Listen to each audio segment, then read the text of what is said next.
Um livro de Júlio Cortázar. Alguém que anda por aí. Pasta 2. Conto Ventos Alísios.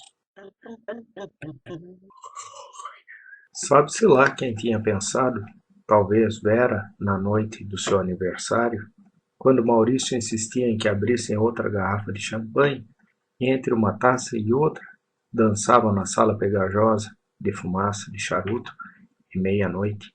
Ou talvez Maurício, nesse momento em que Blues and Dirts lhes trazia de tão longe a lembrança dos primeiros tempos, dos primeiros discos, quando os aniversários eram mais que uma cerimônia compassada e evocativa.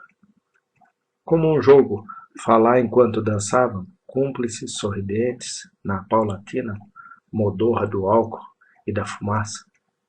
Dizer-se e por que não, uma vez que, afinal de contas, podiam fazê-lo, e já seria verão, tinham lido juntos, indiferentes o prospecto da agência de viagens. De repente a ideia, Maurício ou Vera, telefonar simplesmente, dirigir-se ao aeroporto, experimentar-se, o jogo valia a pena. Essas coisas se fazem logo ou nunca. Afinal de contas, o que, na pior das hipóteses, voltar com a mesma amável ironia que haviam trazido de tantas viagens aborrecidas. Mas agora experimentar de outra maneira. Jogar o jogo, fazer o balanço, decidir. Porque desta vez, e aí estava o novo. A ideia que ocorrera a Maurício, mas que podia bem ter nascido de uma reflexão casual de Vera. 20 anos de vida em comum, a simbiose mental, as frases começadas por um e completadas da outra extremidade da mesa ou do telefone. Dessa vez podia ser diferente.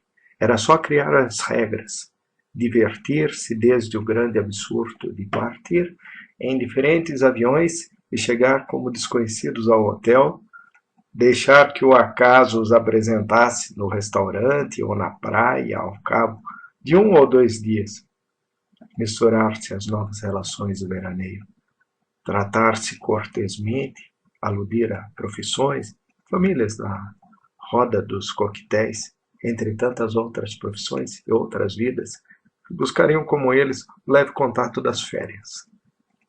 A coincidência do sobrenome não chamaria a atenção de ninguém, uma vez que era um sobrenome comum.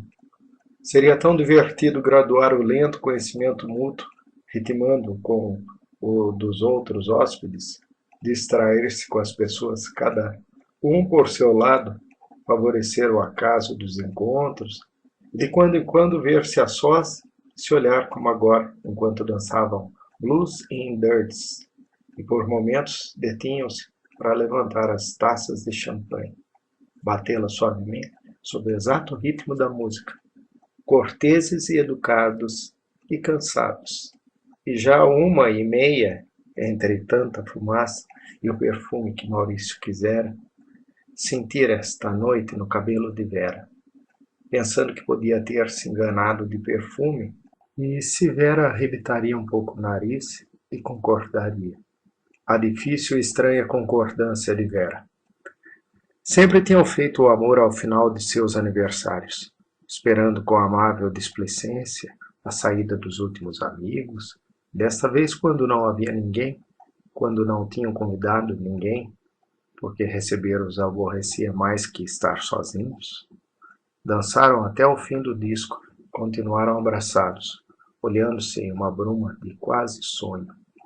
Deixaram a sala mantendo ainda um ritmo imaginário, distantes, quase felizes, e descalços sobre o tapete do quarto. Demoraram-se em um lento despir-se à beira da cama, ajudando-se e se atrapalhando, e beijos e botões e outra vez o choque com as inevitáveis preferências, a acomodação de cada um à luz da lâmpada que os condenava à repetição de imagens cansadas, de sabidos murmúrios, o lento afundar na modorra insatisfeita, depois da repetição das fórmulas que voltavam às palavras e aos corpos como um necessário, quase terno dever. Era manhã de domingo e chovia. Tomaram café na cama e decidiram seriamente.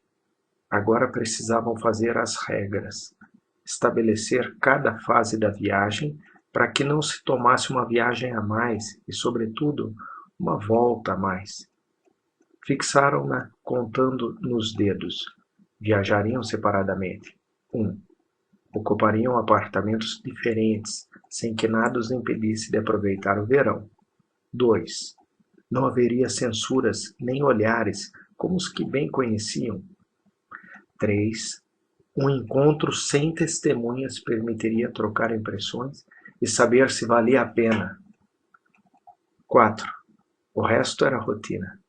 Voltariam no mesmo avião, uma vez que então os outros já não importariam. Ou talvez, mas isso seria estudado com vistas ao artigo 4º. 5. O que aconteceria depois não estava numerado. Entrava em uma zona divertida e incerta, soma aleatória, na qual tudo podia acontecer e da qual não se devia falar. Os aviões para Nairobi saíam quintas e sábados. Maurício seguiu no primeiro, depois de um almoço em que comeram salmão, por via das dúvidas, trocando brindes e presenteando-se com talismãs. Não se esqueça de quinina. Lembre-se que você sempre deixa de levar o creme de barbear e as sandálias. Divertido chegar a Mombasa, 1 hora de táxi, e que a levasse ao Trade Winds, a um bangalô na praia com macacos cabriolando nos coqueiros e sorridentes caras africanas. Ver de longe Maurício, já dono de casa, conversando na areia com um casal e um velho de costeletas vermelhas. A hora dos coquetéis aproximou-os no terraço aberto sobre o mar. Falava-se de caracóis e recifes. Maurício entrou com uma mulher e 2 jovens. Em dado momento quis saber de onde vinha a Vera. Explicou que ele chegava da França e era geólogo. Vera achou correto que Maurício fosse geólogo e respondeu às perguntas dos outros turistas. A pediatria, que a cada momento reclamava dela, uns dias de descanso para não cair em depressão. O velho de costeletas vermelhas era um diplomata aposentado. Sua esposa se vestia como se tivesse 20 anos, mas isso não lhe ficava de todo mal. Em um lugar onde quase tudo parecia um filme colorido, garçons, macacos incluídos e até o nome Trade Winds, que recordava Conrad e Somerset Maugham. Os coquetéis servidos em cocos, as blusas soltas, a praia pela qual se podia passear depois do jantar, sob uma lua tão desapiedada que as nuvens projetavam suas sombras moventes sobre a areia, para espanto de gente esmagada por céus sujos e brumosos. Os últimos serão os primeiros, pensou Vera quando Maurício disse que lhe tinham dado um quarto na parte mais moderna do hotel. Cômoda, mas sem a graça dos bangalôs na praia. Jogava-se cartas à noite. O dia era um diálogo interminável de sol e sombra, mar e refúgio, sob as palmeiras. Redescobrir o corpo pálido e cansado a cada chicotada das ondas. Ir aos recifes em canoa para mergulhar com máscaras e ver os corais azuis e vermelhos, os peixes inocentemente próximos. Sobre o achado de 2 estrelas do mar, uma com pintas vermelhas e a outra cheia de triângulos roxos. Muito se falou no segundo dia, salvo se fosse o terceiro. O tempo escorria como humor no mar sobre a pele. Vera nadava com Sandro, que tinha surgido entre 2 coquetéis, se dizia farto de Verone e de automóveis. O inglês das costeletas vermelhas estava com insolação e o médico viria de Mombasa para vê-lo. As lagostas eram incrivelmente enormes em sua última morada de maionese e rodelas de limão. As férias.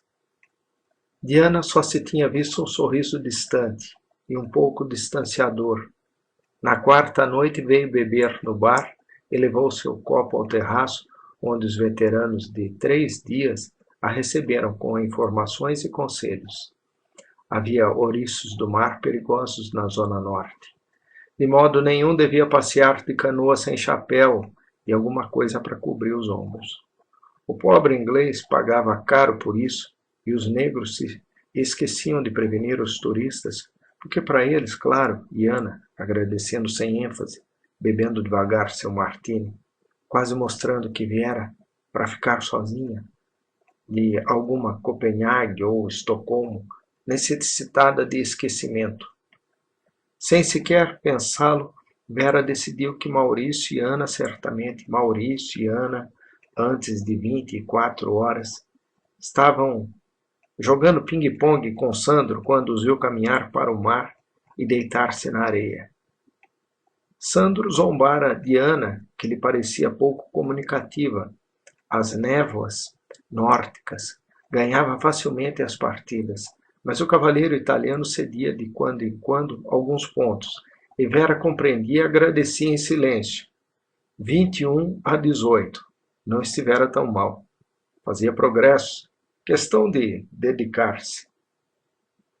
Em algum momento antes do sonho, Maurício pensou que, apesar de tudo, estavam passando bem. Quase cômico dizer que Vera dormia a 100 metros de seu quarto, no invejável bangalô acariciado pelas palmeiras. Que sorte você teve, menina! A coincidência juntou-os em uma excursão às ilhas próximas, onde se divertiram muito nadando e brincando com os outros. Ana queimara os ombros e Vera lhe deu um creme infalível. Você sabe que um médico de crianças acaba por saber tudo sobre cremes. Retorno cuidadoso do inglês, protegido por um roupão azul celeste. À noite o rádio falando de Jomo Kenyatta e dos problemas tribais. Alguém sabia muito sobre o Maasai e os distraiu pelo tempo de muitas doses com lendas e leões, Karen Blixen, e a autenticidade dos amuletos de pele de elefante. Nylon puro, e assim era tudo nesses países. Vera não sabia se era quarta ou era quinta-feira, quando Sandro a acompanhou ao bangalô, depois de um longo passeio pela praia, onde se beijaram, como essa praia e essa lua o exigiam. Ela o deixou entrar logo que ele pôs uma mão em seu ombro. Deixou-se amar toda a noite. Ouviu estranhas coisas, aprendeu novidades, dormiu lentamente, saboreando cada minuto do longo silêncio sob um mosquiteiro quase inconcebível. Para Maurício foi a sesta, depois de um almoço em que seus joelhos tinham encontrado as coxas de Ana. Acompanhá-la até seu andar, murmurar um até logo diante da porta, ver como Ana demorava a mão no trinco, entrar com ela, perder-se em um prazer que só os libertou à noite, quando alguns já perguntavam se não estariam doentes, e Vera sorria subitamente, entre 2 goles, queimando a língua com uma mistura de Campari e rum queniano que Sandro batia no bar para espanto, de moto e micuco. Esses europeus acabariam todos loucos. O código fixava o sábado às 7. Vera aproveitou um encontro sem testemunhas na praia e mostrou ao longe um palmeiral propício. Abraçaram-se com um velho carinho, rindo como crianças, acatando o artigo 4º. Boa gente. Havia uma macia solidão de areia e ramos secos, cigarros e esse bronzeado do 5º ou 6º dia em que os olhos ficam brilhando como novos, em que falar é uma festa. Tudo está indo muito bem, disse Maurício, quase em seguida. E Vera, sim, claro que está tudo bem. Vê-se por sua cara e seu cabelo. Por que no cabelo? Porque brilha de outro jeito. É o sal, porra, pode ser, mas o sal prejudica a pilosidade. O riso não os deixava falar. Era bom não falar enquanto riam e se olhavam. Um último sol deitando-se velozmente, trópico. Olhe bem, verá o raio verde lendário. Já experimentei do meu balcão e não vi nada. Ah, claro, o senhor tem um balcão. Sim, senhora, um balcão, mas você desfruta de um bangalô para ukulelês e orgias. Tudo corria sem esforço, com outro cigarro de verdade. E maravilhoso. Tem um jeito que Assim é, se você está dizendo, e a sua, fale. Não gosto que diga a sua. Parece uma distribuição de prêmios. É. Bom, mas não assim. Não, Ana. Oh, que voz tão cheia de açúcar, você diz, Ana, como se chupasse cada letra. Cada letra não, mas porco. E você, então? Em geral, não sou eu a que chupo, embora eu imaginava esses italianos todos vêm do Decamerão. Um momento, não estamos em terapia de grupo. Maurício, desculpe, não são ciúmes. Com que direito? Ah, good boy. Então, sim? Então, sim, perfeito. Lentamente, interminavelmente, perfeito. Eu felicito. Não gostaria que você saísse pior que eu. Não sei como você está se saindo, mas o artigo 4º manda aqui, concordo. Mesmo que não seja fácil transformá-lo em palavras. Ana é uma onda, uma estrela do mar. A vermelha ou a roxa? Todas juntas, um rio dourado, os corais rosa.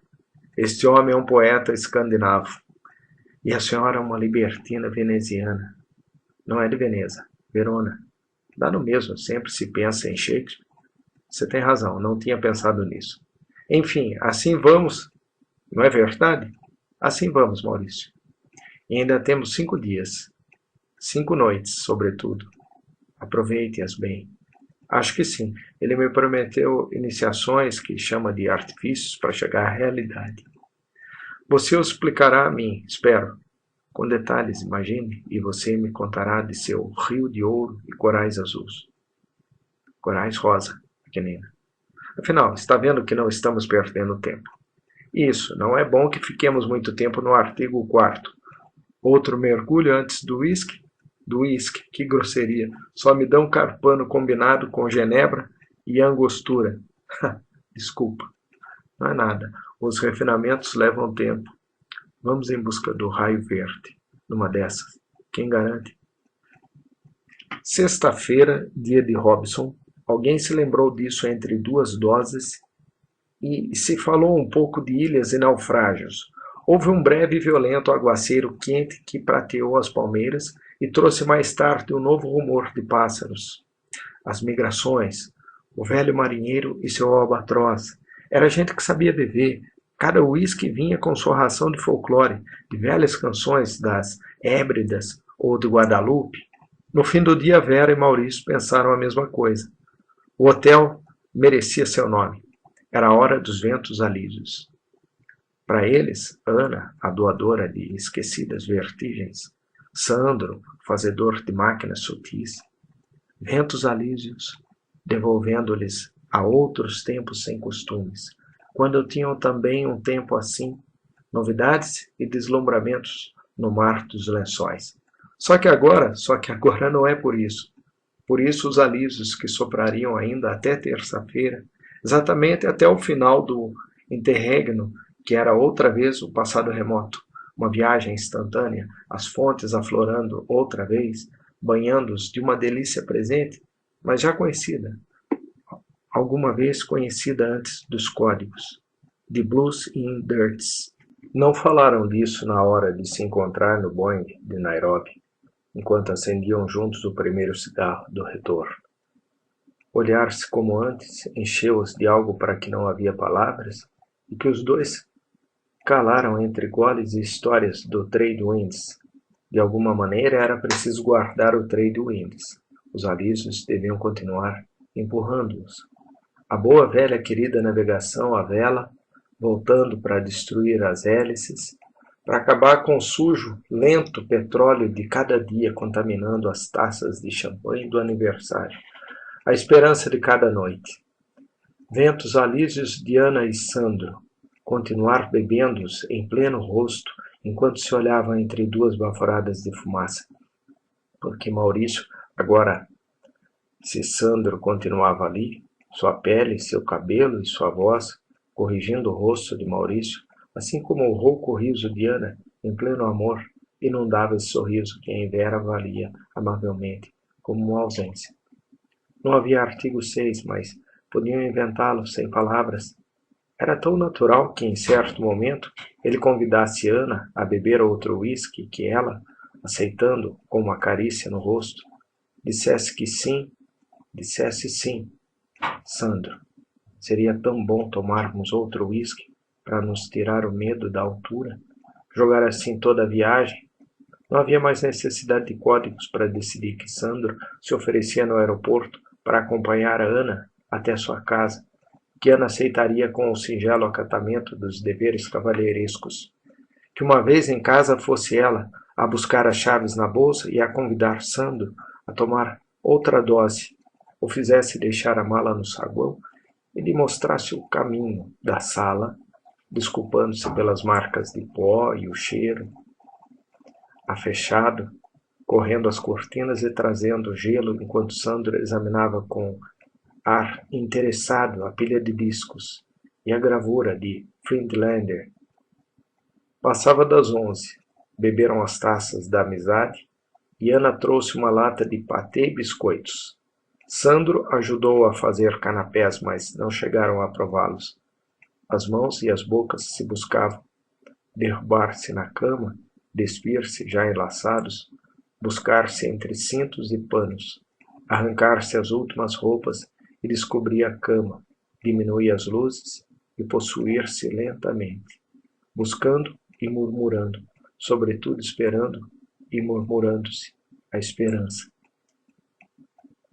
Sabe-se lá quando voltaram a bebida e os cigarros, as almofadas para sentar na cama e fumar sob a luz do abajur no chão. Quase não se olhavam. As palavras iam até a parede e retornavam em um lento jogo de bola para cegos. E ela foi a primeira a se perguntar, como para si mesma, o que seria de Vera e Maurício depois do trade wins? O que seria deles depois do regresso? Já terão percebido, disse ele. Já terão compreendido. Depois disso, não poderão fazer mais nada. Sempre se pode fazer alguma coisa, disse ela. Vera não ficará assim. Bastava vê-la. Maurício também não, disse ele. Mal o conheci, mas é evidente. Nenhum dos dois vai deixar as coisas como estão e é quase fácil imaginar o que vão fazer. Sim, é fácil. É como ver daqui. Não terão dormido, como nós, e agora devem estar falando devagar, sem se olhar. Não terão mais que se dizer, acho que é o Maurício que vai abrir a gaveta e tirar o vidro azul. Assim, está vendo? Um vidro azul como este. Vera vai contá-las, dividi-las, disse ela. Sempre se encarregava das coisas práticas. Ela o fará muito bem. 16 para cada um, nem mesmo o problema de um número ímpar. Tomarão de duas em duas, com o uísque e ao mesmo tempo, sem pressa. Um pouco amargas, disse ela. Maurício dirá que não, que são ácidas. Sim, pode ser que sejam ácidas. E depois apagarão a luz? Não se sabe por quê. Nunca se sabe por quê. Mas é verdade que apagarão a luz e se abraçarão. Isso é certo, sei que se abraçarão. No escuro, disse ela procurando o interruptor. Assim, não é? Assim, disse ele.